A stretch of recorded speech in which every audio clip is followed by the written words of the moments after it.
following podcast is a Jill Devine Media production. Two Kids in a Career is brought to you by Blondin Real Estate. They're a family-owned boutique-style brokerage with over 40 years of experience serving the counties that surround St. Louis. See the properties they have to offer at blondinrealestate.com. That's blondinrealestate.com.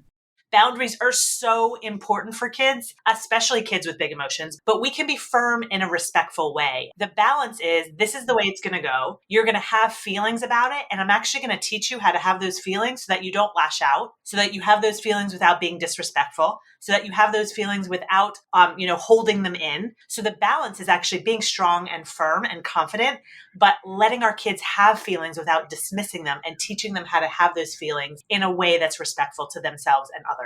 Evoke Creative is a proud sponsor of Two Kids and a Career. They help small business owners like me brand with purpose and market with intent. The ladies at Evoke Creative will help make your digital presence known. Learn more at evokecco.com. That's evokecco.com. Hi there, and welcome to Two Kids in a Career. I'm Jill Devine. As an entrepreneur, wife, and mama, the daily grind of trying to build a business while taking care of kids and trying to maintain a healthy connection with my hubby, it's a lot. With this podcast, you're going to hear candid conversations with other moms, parenting experts who can share their knowledge and insight, or you'll just hear me rambling to get it all out. There's going to be tears, there's going to be laughter, but most importantly, there will be support. Take a listen and connect with me so we can grow and learn from one another. This is Two Kids and a Career. Welcome to episode 108. I have been counting down the days for this episode because I am hoping that my guest will it'll click for me. It'll give me some confidence. It will give me some tips. Everything about this episode, it's going to be about those big feelings with your kiddos. And obviously, we'll talk about what it's like as a parent to have a big feelings kid. So I want to welcome Rachel Bailey to the podcast. Rachel, I have to say that I think it was the line in the email. I really believe that your listeners, no matter their stage of parenting, will walk away from this episode feeling inspired and equipped to think about the act of parenting in a much simpler way that leads to less stress and feeling less guilty, releasing their own yuck as well. You had me there. Yes. Just that simple sentence, which isn't very simple at all. But welcome to Two Kids in a Career. Thank you so much. Thanks for having me here. I really appreciate it. Before we get into all the questions and all the tips, let's learn a little bit more about you, Rachel, and your background. And I know that you're a mom, and let's talk about that stuff first. Yeah, so I am a mom. I have two daughters who are 9 and 11 years old. And in addition to being a mom, which of course is my first and foremost job, but I have a master's degree in clinical psychology. And I was actually I wanted to become a neuropsychologist. That was my goal. I didn't end up becoming a neuropsychologist because I got pregnant along the way on my journey. But I study a lot about the brain and how it affects behavior and emotions.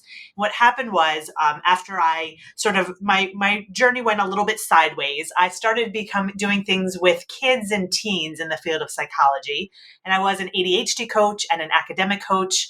I was also a therapist for kids and teens. But a few years into doing that, I actually realized that parents were coming to me and they were saying, Rachel, I'm glad that you're working with my child, but I need to know what to do when you're not around, when they are not listening to me, or they're fighting, or they're anxious. So I actually started working with parents. It's been about 13 years now, even before I was a parent myself, and was doing a lot about, respect-based discipline. I've always talked to parents about children with big emotions, but it was about a year ago now that I really focused my practice in supporting parents of children with big emotions. And that is what I do today, because I am personally a parent of two children with big emotions. And I myself am what is called a highly sensitive person. So I'm actually really sensitive to their emotions. So this is what I do now. Oh, so you have two. I do, both big feelers. Yeah, they're both big feelers. It looks different, which is great because it allows me to help different types of parents because they're big emotions. They're triggered by different things. The way it shows up looks different, but yes, they both have big emotions.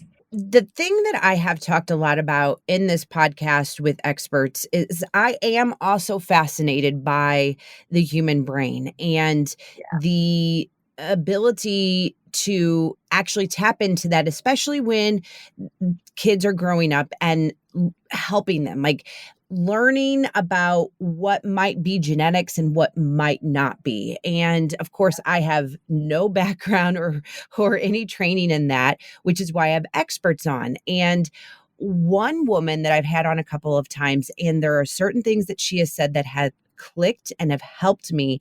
Her name is Erica Commissar.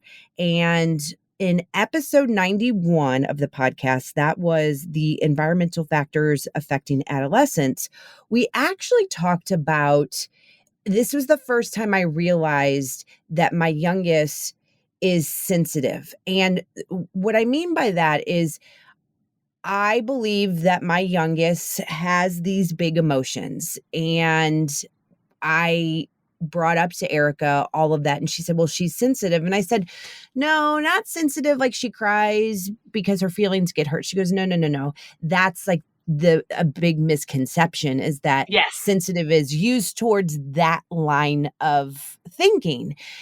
And all of a sudden it kind of started to make a little sense to me. And we talked about how it is very difficult because I have two very different kiddos. And like they always say, that usually happens.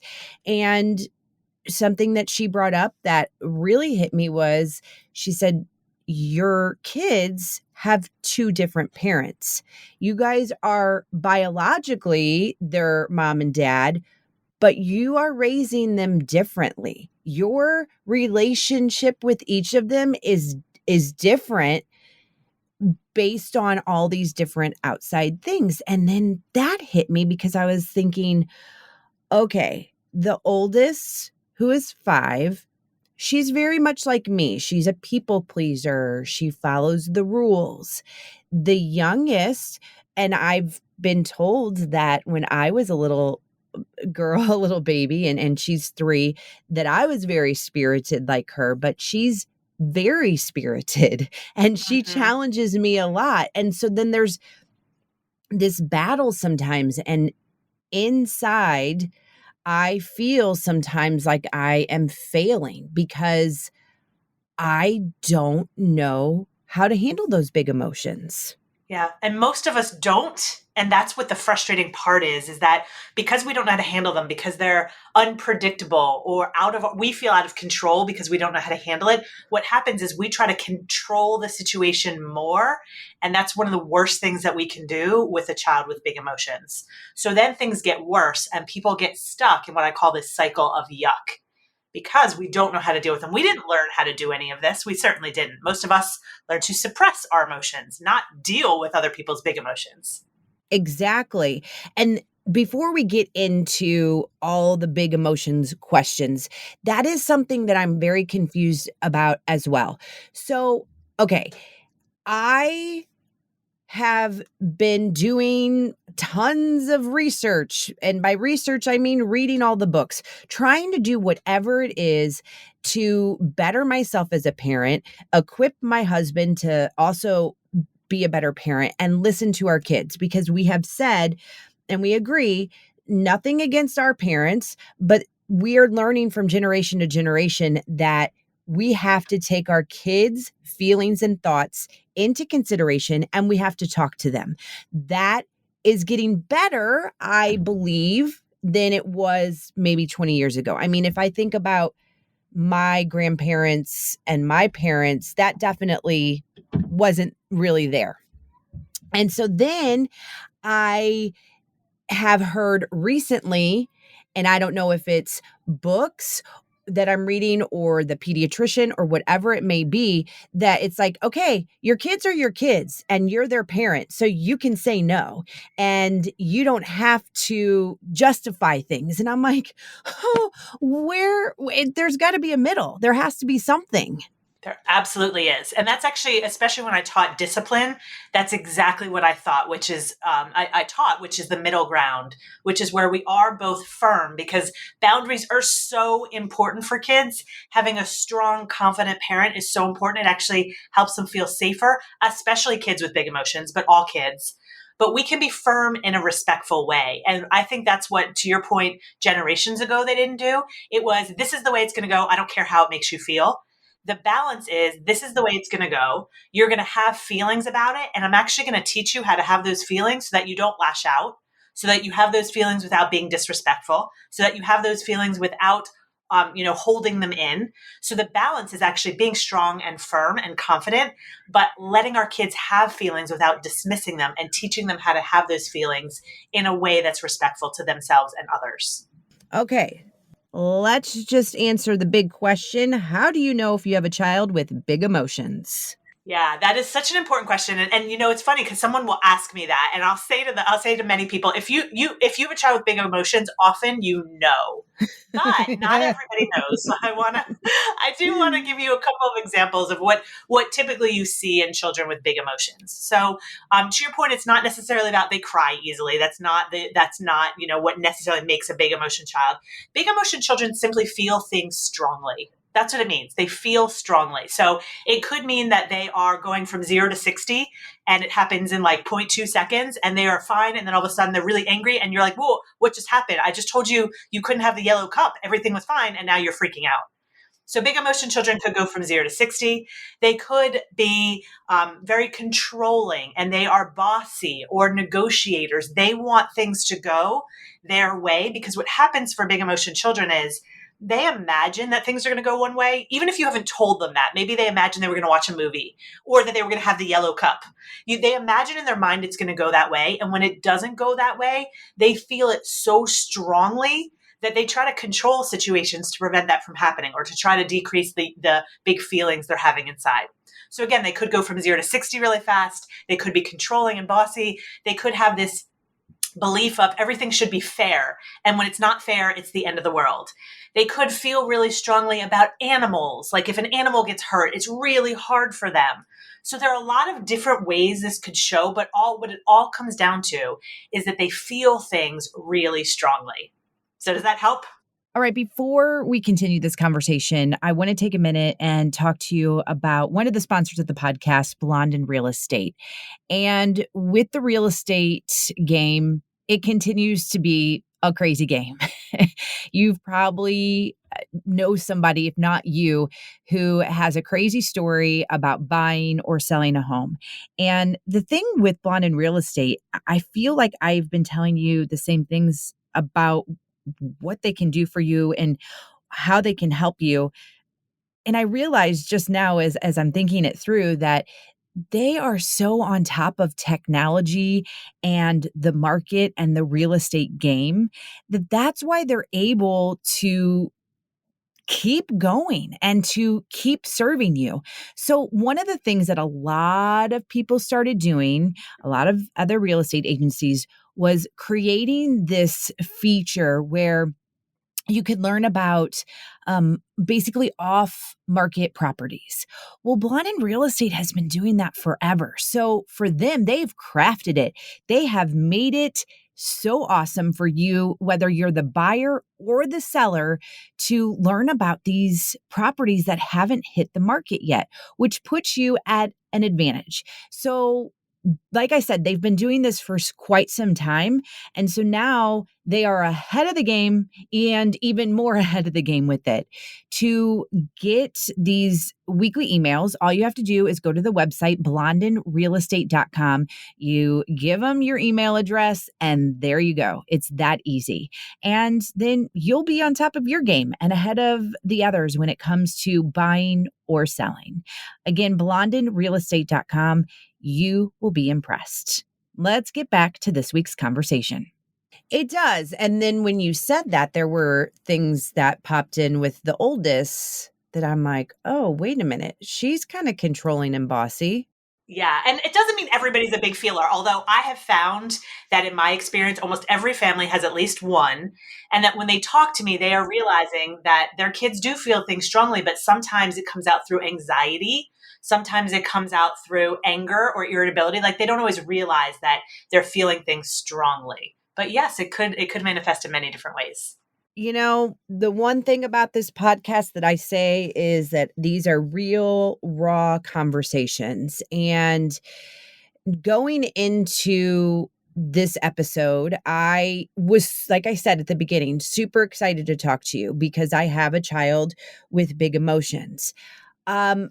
What is on my heart and what I'm like a little nervous to even talk about is that child with big emotions because she's 3 and I have often worried about what is going to happen in the future? What if she goes back and listens to these episodes and she hears her mom talking about her and she hears me talking about how her sister, who is not perfect either, like that is not it, but I am needing help with the youngest. So I have been very careful about what I say about her and even around other people or here's something that I do about every 3 months. I bought both of the girls these different books and I write in them and I say, little updates like what they are loving at that moment, what's going on with them. And I keep it very positive as I possibly can because and now I'm like kind of like a hypocrite when I say this because I don't want them reading it and being like, "Oh, well, mom really was struggling with me on that one," or I just want them to know what the different things like they went from loving My Little Ponies for every single day of their life to all of a sudden Barbies are their new thing. So that's kind of how the book is written, so to speak. And so I try not to write down those challenging times with each girl, but especially with the youngest. And my husband and I were just talking about this the other day because I said I just feel like sometimes I'm failing as a parent because I feel like I don't know how to handle the youngest and the things that she's doing. And that is just, it's an awful feeling.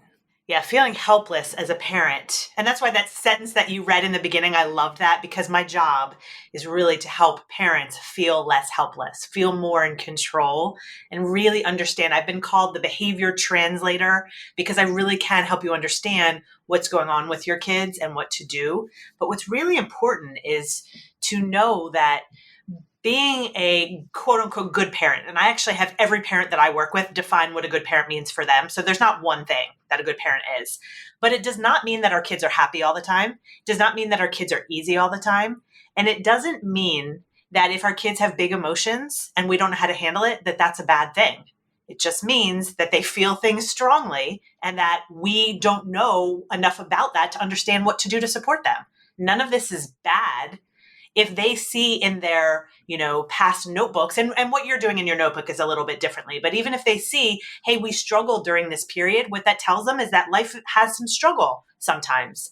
And I will tell you, as someone with big emotions, raising children with big emotions, having helped many hundreds of families with big emotions, that big emotion kids often don't feel positive. And if we don't show them that there are aspects of life that aren't positive, they're actually going to think there's something wrong with themselves. So we need to talk to them about the fact that sometimes things are uncomfortable and they're not going so well. And sometimes we need to lean on other people in order to get through it. And I guess that's just where I'm like upset because I don't want her to feel like she's the problem child. And sometimes I do feel that way. Like, I don't know. I'm really struggling with how to parent, how to be the best mom for her, how to help her with her emotions. Yeah. And I think if we don't understand something, we will always feel helpless. And I think the fact that you are learning more and that you are seeking knowledge and wanting to be the best parent you can be for her, that is a sign that you're doing for her what she needs. Just right there. Well, Rachel, I do feel helpless. So, um, I would love to talk through this. I know that I'm not the only one, obviously. There's plenty of parents that are feeling the same way. So how do we start? How do I start to feel a little bit more confident?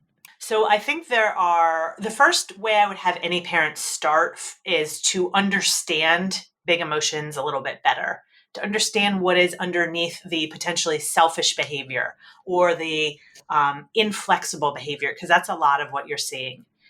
And so when we understand our kids, we are less triggered by it. And that's a big piece, I have to tell you, of raising a child with big emotions is when we get triggered by it, it actually makes situations worse. So we want to Yeah. really understand it so it doesn't suck us in. So let me just give you a quick example of what I mean by understanding it. So let's say you have a child who is really bossy and controlling. A lot of us will see, or even self-centered, because that's often a symptom. Bossiness is a symptom of self-centeredness. Like, I want things to go my way and they have to.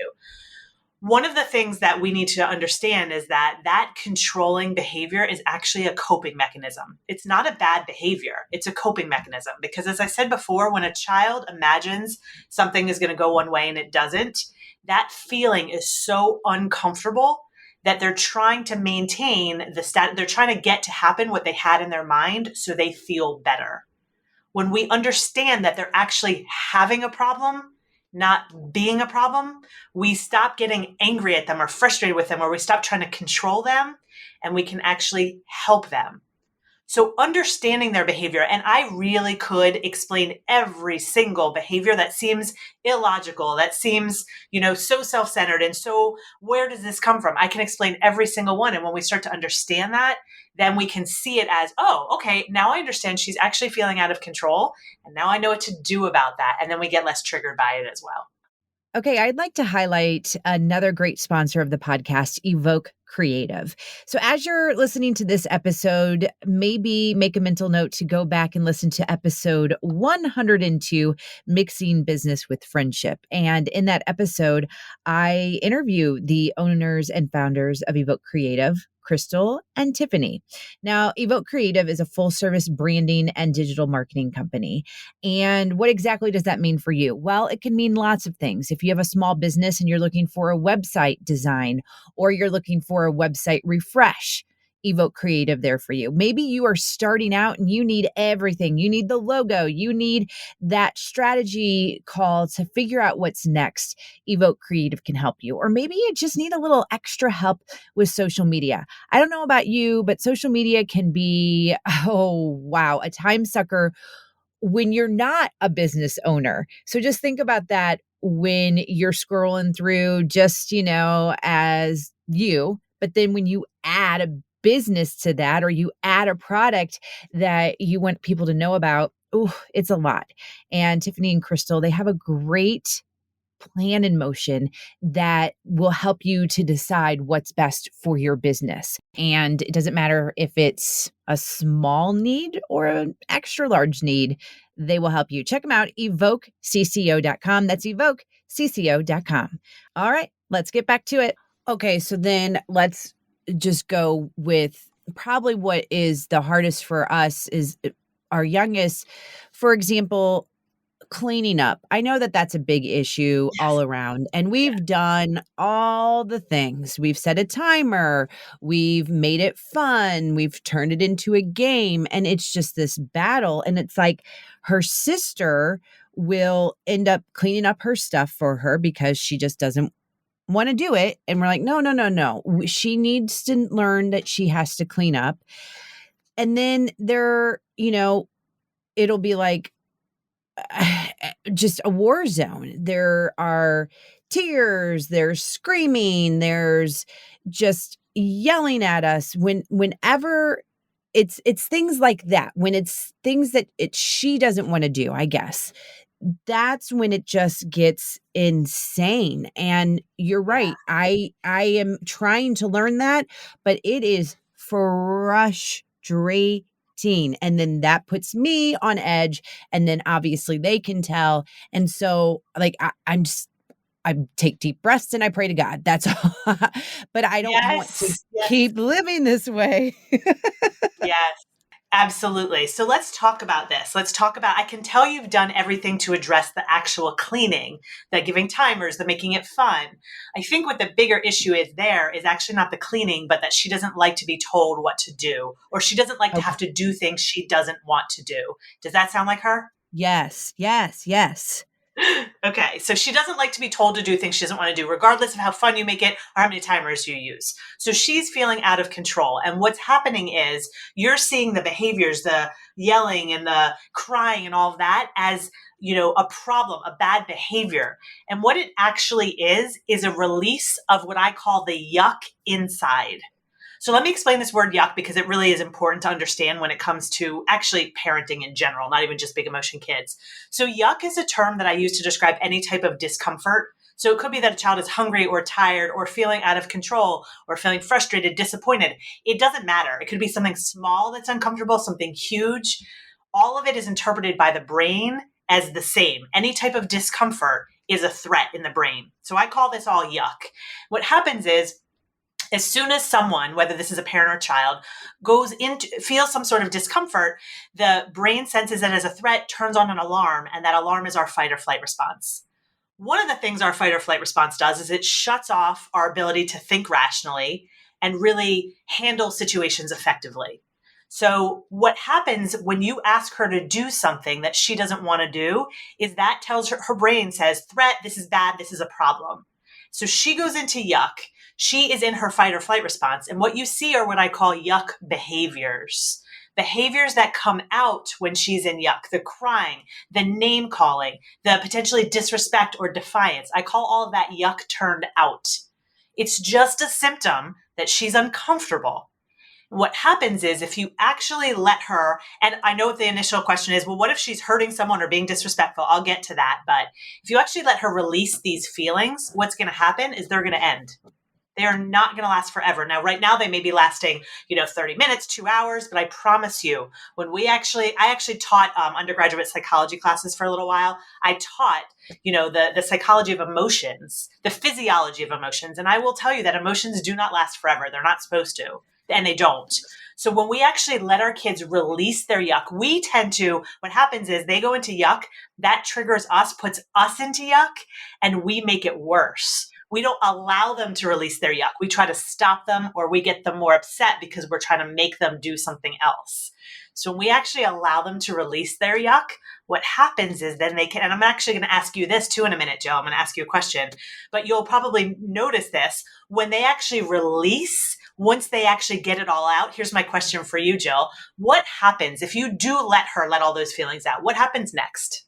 Confusion on my husband and my part because we're like, Yes. who the heck is this? She's like Yes. a happy angel. Like, Correct. what is happening with her brain? That is totally normal. That's what's supposed to happen. So what happened was she was in fight or flight. She did what I call this traveling the yuck curve. So what happens when someone is yuck is you can imagine a rainbow shaped curve. Their yuck gets bigger and bigger and bigger. It reaches a peak. That's when their yuck behavior is the worst. That's when they're being disrespectful, being defiant. But eventually they travel that curve. They get to the end of the rainbow. They've now re-accessed the more logical, rational, values-based part of their brain. So they have come back online. That's why you're confused, because they weren't in that part of their brain. You let them travel the curve and release all those feelings. And all of a sudden now they're cooperative and sweet and they may want to hug. And we're probably still in yuck. And we're like, what? You want to hug? I feel like I just got run over by a train. You want to hug? Because we're still in yuck, but they have traveled the curve. And when we let our kids release their feelings, they actually become way more cooperative, way more respectful. We just stop kids when they're in the middle of the curve because we don't like their behaviors.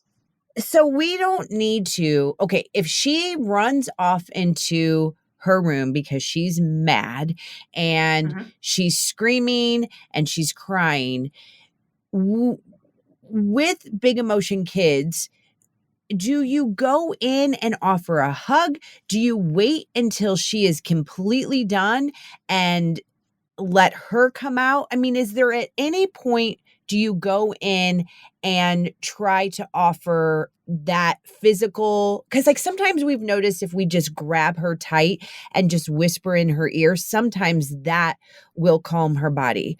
Not all the time, but I guess I just want to know when you kind of go in, so to speak. Yeah, that's a great question. And it actually depends not only, you're going to not love this answer, but it depends on the child and even the situation. Because certain kids need certain things when they're dysregulated. Like I have two kids. One of my kids actually wants me to come hug her and squeeze her. The other kid, if I actually walk within 9 feet of her, will freak out, and it makes it 100% worse. So it actually depends. I will tell you this from a clinical perspective. What we want is for them to realize they're safe, because safety is what allows children to travel that yuck curve more quickly. It makes sense because they're in fight or flight. They have to sense safety to be able to travel the curve. So what we have to think about is what's going to make a child feel safe right now, because then they'll travel the curve more quickly. Now, you can put 2 and 2 together now and say what we usually do makes them feel less safe, not more safe. That's why it doesn't work very well. So to answer your question directly, it actually depends. And I will tell you that a lot of kids who have big feelings also have sensory things going on, like physiological sensory things. And for a lot of kids, deep pressure does actually help.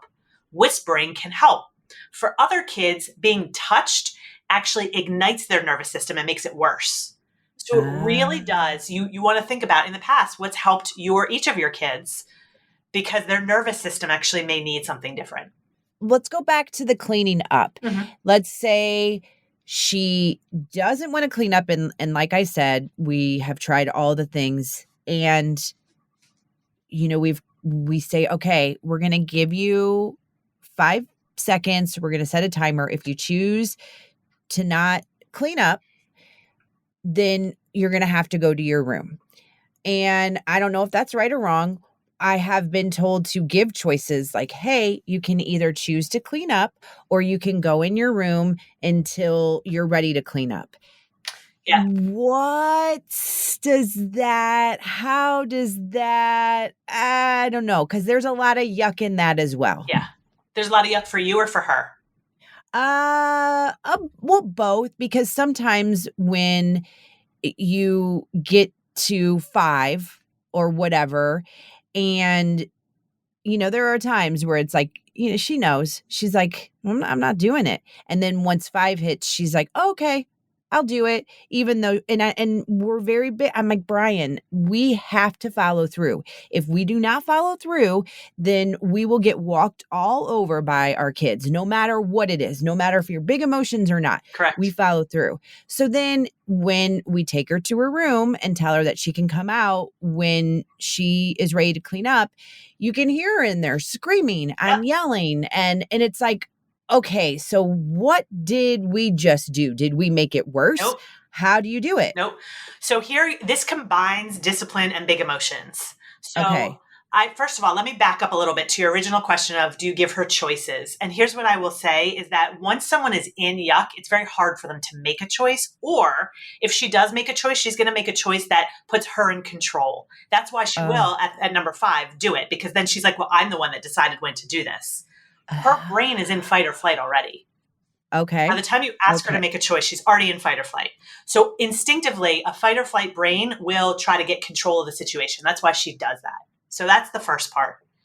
Now, the next piece, you're so right. Consistency is key to parenting, to at least the discipline and big emotion piece, because first of all, for discipline's sake, as soon as kids know they can get around something, they're going to get around it.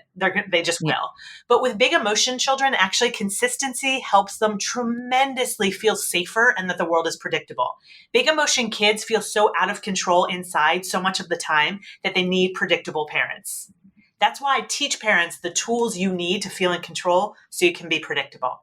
So you absolutely would, if you had said you're going to go into your room, she absolutely needs to go into a room. And the fact that she's yelling and screaming in her room is not a sign that you've done something wrong at all.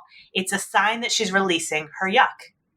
I would love to change the mindset that a child getting upset is a bad thing, that it means you've done something wrong. It actually is a healthy thing. It means they've hit a boundary and that they are releasing all the feelings that have come up when they hit a consistent boundary. To me, that's good parenting, not that you've done something wrong. Hitting pause one more time to remind you about Evoke Creative, one of the sponsors of the podcast. I love fun t-shirts. And the reason I'm bringing this up is because Evoke Creative has added something to what I always like to say, another tool to their toolbox. And they can create merch for your business. You're looking for fun t-shirts, maybe fun sweatshirts, maybe fun stickers, maybe fun hats, anything that you can think of that would be a great fit for your business, they can take care of it. I love that about Evoke Creative. The owners and founders, Crystal and Tiffany, they're always adapting. They're listening and then they're taking direction and they're like, all right, we want to make sure that we are giving small businesses anything and everything that they could possibly want. So please check out my friends and a wonderful sponsor of the podcast by going to evokecco.com. Again, that's evokecco.com. All right, let's get back to this week's conversation. So if you want to offer choices, though, before the yuck comes, like if you're, would it be more of, hey, after dinner, we're going to go ahead and clean up. And then after we clean up, we'll get to watch your movie. I mean, do you start it early? Like, how do you avoid that? Yeah. And so what I will say is, and this is not a criticism on you, it's so important for me to say this. We don't necessarily need to avoid their big emotions. And again, no Okay. criticism. I just want that it's very empowering for us as parents of children with big emotions to know we do not need to avoid them. In fact, Okay. we can welcome them. That's sort of another topic. But to answer your question, this is going to sound like I'm contradicting myself. I'm not, but I am not a fan of dealing with all this in the moment either. I just know we have to stop seeing that as a threat, but I don't love dealing with this in the moment. So most of what I teach parents is absolutely what you said. And it's about proactively setting them up so that they are not going into yuck as easily, or at least not unnecessarily. We create a lot of unnecessary yuck in our kids. So Yes. to your point, yes, you ask about choices earlier because what that is, I call that a deposit into her sense of control, so that later when you have to withdraw by saying, nope, it's time to go to bed right now, you've made those deposits. So giving them a choice ahead of time is absolutely a deposit that I highly encourage that you do. Okay. Yep, it's starting to all click. Something that I will bring up, and I'm sure you have had this brought up to you by many parents, but this goes back to what you were talking about with let them go through that cycle, like that rainbow of yuck, get all of the emotions out. What if you are, I mean, I know that the answer is you should just probably let them do it, but if you are in a public space or you are somewhere, I I really I do care about what people think, but at the same time I don't. Like I can have more empathy when I'm at a store and I see a mom and their child is just going through those big emotions. But then when it happens to you, you just start sweating and Sure you're you like, do. "Oh my gosh." So what do you do? How do you handle that? I basically say there are a few ways of handling this, and it is up to you and it is up to how you are doing. But here are some different ways you could handle this. One, and this is where you're going, and this is like the ideal. I don't do this all the time, to be honest, and my kids are older now, but I didn't even do this when they were younger. One is to say, do I care more about what this stranger thinks who's going to think this thought for 2 minutes? They're actually judging me. I'm not wrong. They're actually judging me, but they're Right. going to judge me for about 2 minutes. They're going to walk on. Maybe they'll tell their friend later. Probably they won't. But my relationship with my child and my ability to offer the comfort she needs right now, that I prioritize above what this stranger thinks of me, even though I know she's probably judging me. So one way is to actually think about it differently. It's this stranger's judgment or my child. That's one way to think about it. Could I do this all the time when my kids are young? Absolutely not. So I have another option because I'm a very real parent. Again, I'm very sensitive to my kids' feelings. So what I teach isn't always what I can do. So I give other options just in case you're a real parent. The other option, and maybe some people can do this sort of judgment piece, not worry about strangers' judgment. And that's great. And I think that's ideal. But the other piece is to say, guess what? I'm not going to handle this well. I'm probably going to lose it too. I'm going to get upset with my child in the store. And this is an opportunity for me later to talk to my child about what we can do differently, what I can do differently, what they can do differently. And this is what a relationship is like. And guess what? I'm not always going to handle this well. I got triggered. So now we can use this as an opportunity to talk about going into Yuck and what we can do differently when we're in Yuck. I don't think we give our kids enough credit, and I have said this before, the power of conversation. Even though it's big kid talk and big parent talk, they get it. Oh, I mean, they understand in their way. So I love to be able to have that conversation. So I'm glad you had that. Yeah. I'm glad you said that. And you can do this with a 3-year-old. And they're actually, when we go back and have conversations, here's how I would do it with a 3-year-old. Because you can make it, I was a therapist for kids too. So I'm able to talk to all ages, but you can just say something like, hey, what was that like if you have a very verbal 3-year-old? Or was that upsetting if you don't have, if you need to sort of help with some language? And then you can say, what do you think I, as your mom, could have done differently? Can you imagine something different could have happened? And then you can say, what could you have done differently? Now, your 3-year-old might not be able to answer that last question, but I would actually plant that seed now, because what you're doing is you're just starting to ask questions as language acquisition is coming and as cognitive, abilities are increasing. You're starting to show them what these conversations are like. And then as they get older, they already have this foundation of, we're going to talk about what was your feeling during this and what action could we have taken differently. Oh, we could talk for a lot longer. Unfortunately, we are running out of time. Before I let you go and we get all your information out there, is there something major that I missed in this conversation that you think we need to talk about right now before you go about your day? No, you didn't miss anything, but I would love to reiterate, if you are raising a child with big emotions, to stop seeing that as either your deficiency in parenting or their deficiency as a human being. Because first of all, it really isn't a deficiency. I'm amazing at my job because I'm a big feeler. It allows me to help parents. There are jobs that really need big feeling kids, big feeling adults. It's not a deficiency. And once we understand it, it actually allows us to respond and give our kids what they need. Because what I always say is, if you're not understanding and respecting your child, who's going to do it? They won't do it. Other people won't do it. So we need to really understand what's going on and stop seeing it as a problem or that we're doing something wrong. We're not. We just usually need a little bit more information and a few more practical tools. That's it. Rachel, thank you so much. I know that there is someone listening right now shaking their head. Maybe they're in tears too.